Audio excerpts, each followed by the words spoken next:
Magandang tanghali Pilipinas, 11:54 ayon sa Philippine Standard Time. Kasama niyo si Harry Bayona para sa Panahon TV Express.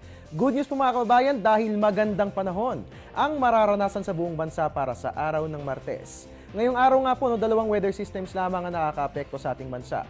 Una nga po, itong northeast monsoon na magbibigay ng malamig na panahon. Diyan po yan sa may extreme northern Luzon. So asahan po natin dyan sa may Batanes region na magiging maginaw ang ating weather for today. Habang dito po sa atin sa eastern part ng Luzon at sa eastern part ng Visayas, mainit na panahon naman ang dadalhin sa atin ng easterlies. Kaya ang tanong nyo siguro, bakit nga ba pag sinabing easterlies, mainit yung nararanasan nating panahon? Yung easterlies nga po kasi, galing po yan sa Pacific Ocean at ang environment dyan ay warm at moist. So kapag dating po ng hangin sa atin ay napakainit na nito, kung kaya't nga asahan po natin ngayong araw na magiging maalinsangan nga ang lagay ng ating panahon.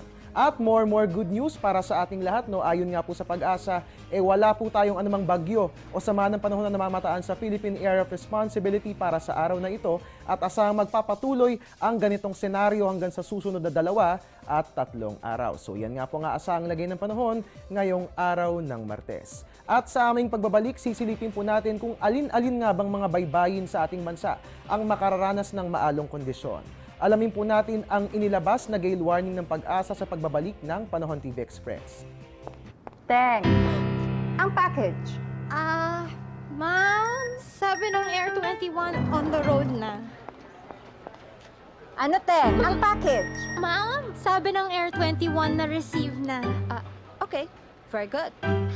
Basta padala, sagot ka ng Air 21. May real-time delivery updates via text para worry-free ka. Teng, ang package, napadala mo na? Yes, ma'am, sa Air 21. Sa Air 21, sagot ko, padala mo! At mga kababayan, gaya nga po ng aking nabanggit ay napakalakas nga po ng surge ng northeast monsoon dyan po yan sa Hilagang Luzon kung kaya't muling naglabas ng gale warning ang Pag-asa. Ayon nga po rito, ang northern seaboards ng northern Luzon ay makararanas ng maalong kondisyon at maglalaro nga po yung taas ng alon sa 3.4 to 4.5 meters. Inaabisuan po natin yung mga kababayan nating mangingisda dyan po sa Batanes, Calayan, Babuyan, northern coast ng Cagayan at northern coast ng Ilocos Norte na wag na lamang munang pumalaot. Dahil pag sinabi pong ganun kataas yung alon, yung 3.4 to 4.5 meters, magiging mapanganib po yan para sa mga maliliit na bangka. Again, ang abiso po ng Pag-asa, wag na lamang po muna tayong pumalaot sa ating mga karagatan nang maiwasan natin ang anumang uri ng panganib. At yan nga po ang gale warning na inilabas ng Pag-asa. At yan po muna ang latest mula rito sa Pag-asa DOST. Manatiling nakatutok dito lamang po yan sa Panahon TV Express kung sa walang pinipiling panahon ang pagbibigay impormasyon. Please follow us on Twitter at Panahon TV at ang ating Facebook page pwedeng i-like, panahon.tv. You can also visit our website, it's www.panahon.tv. At your service pang new weatherman, Harry Bayona, nagpapaalalang tiwala lang. May tamang panahon ang bawat pagkakataon. Antabayanan ang mga susunod na weather updates natin sa atin ni Weather Girl April Enerio dito lamang po yan sa Panahon TV Express.